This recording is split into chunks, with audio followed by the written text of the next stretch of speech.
So the highly anticipated hack and slash game Lost Soul Aside has just came out, and it is bad. Like, I mean legit bad, where I am getting frame rate stutters and drops while sitting there fighting two enemies on screen, pressing the B button to be able to spawn in a blocking particle effect. That lets me know, because this game was made in Unreal Engine 4, the dev team did not focus on optimization in the beginning of the project. There is no saving this project at this point in time. This project is running off strictly hard casting references. When you hard cast an Unreal Engine 4 or 5, what that means is you are relying on a lot of information to load into the game's memory without actually utilizing this memory and data before an object is spawned into a world, which then causes the CPU performance on machines to tank in the FPS. This is one of the main reasons why even my own indie hack and slash game, Grim Hope, I decided to rebuild the game from the ground up, because in the prototype version, I've talked about this a lot, I didn't focus on optimization. I had a lot of hard casting references which killed performance. So I went back and actually sat there and made sure that I'm focusing on building optimization as a main priority.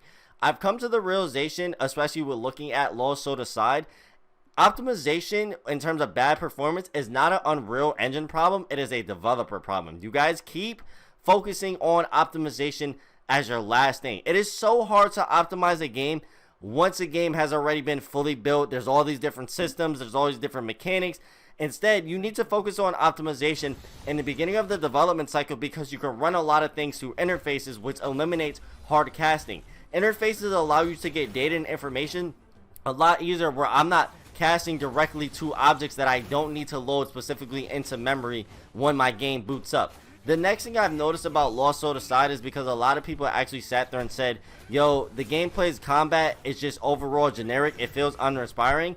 I've noticed that Lost Soul Aside, as somebody that is making a solo hack and slash game called Grim Hope, I've noticed that the combat is fun. The problem and the issue why people say that the combat in Lost Soul Aside is generic and it's not fun to them is the fact that because the gameplay has a lot of conflicting design philosophies, where you can tell that this project, basically when it was worked on by one single person, the game was inspired by Final Fantasy and Devil May Cry, but as the studio and people grew larger to work on this game, a lot of conflicting design philosophies came into play. For example, in Lost Soul Aside, you have stamina meters for this game. This is a Final Fantasy Devil May Cry inspired hack and slash game. There should be no stamina meters inside of this type of game. It doesn't make sense. Having Souls-like mechanics in a fast-paced hack and slash game does not work. Imagine if Devil May Cry or Bayo had fucking stamina. That just does not work whatsoever. So what ends up happening is, like I said, basically when this guy reached out to Sony and he got the funding in the back end from Sony to create the studio, Sony's probably looking at it like, yo, Souls games are hot right now. We got the fucking Elder Ring, bro, whatever, like Stellar Blade just came out. I don't think is there stamina in Stellar Blade?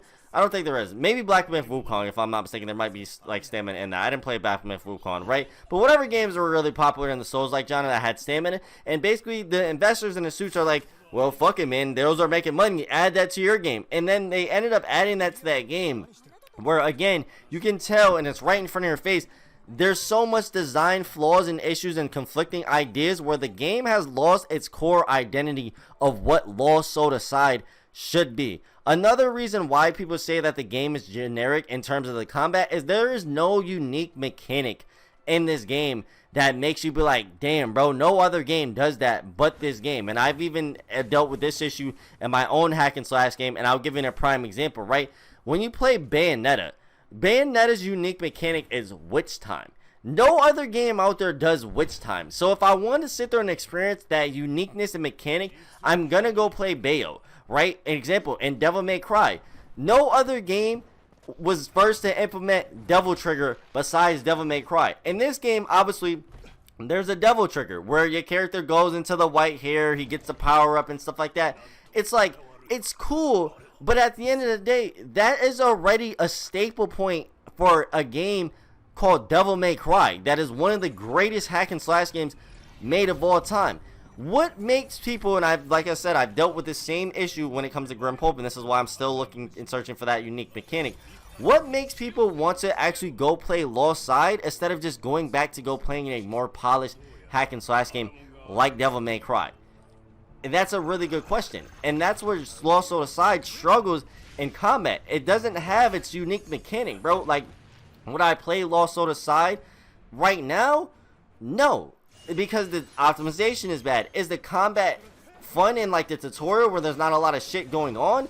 Yes, but it's like I said, there's no real core reason for me to just sit here and just want to play this shit when I can go play fucking Bayo that came out years ago, or Devil May Cry that came out years ago that has way better performance and it has unique gameplay mechanics. This is the issue that a lot of devs struggle with, and this is coming back to one of the core reasons, for example, why a lot of people say make smaller games. When they say make smaller games, what they're basically referring to is focus on a singular unique mechanic that only your game has the ability to offer, that no other game can offer. That's what makes your game unique. That's what makes people want to play your game. Like I said, I want to play Bayo because I want to utilize witch time. I want to dodge and slow down time. I want to play Bayo because I want to be able to walk on the walls when I'm in my witch abilities. That is unique mechanics. Lost Soul Aside, there's nothing unique about it, bro. It's just a generic Final Fantasy Devil May Cry clone.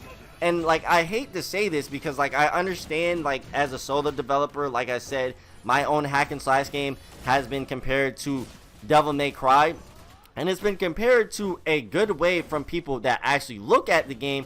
But again, this is going back to my main point of why I'm looking for my unique mechanic, because then when people were to play the game, more than likely, if there's no unique mechanic that only Grim Hope does, then they're gonna be like, oh, well, this is fucking a generic Devil May Cry. I'll just go play fucking Devil May Cry, or go play fucking Bayo, right? So that is another important flaw with this game. Another flaw is the generic writing. The writing sucks. Again, goes back to the main point. When you have too many people working on a project, I think this dev team has like 40 fucking people, right?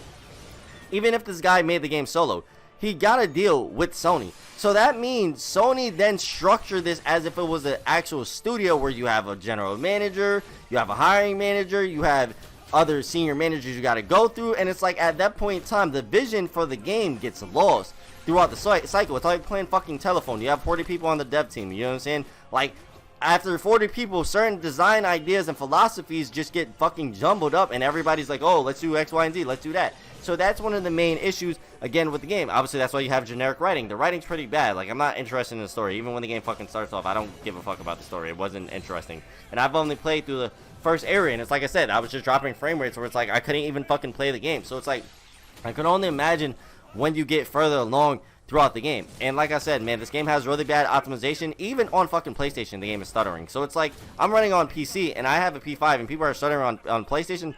That's bad.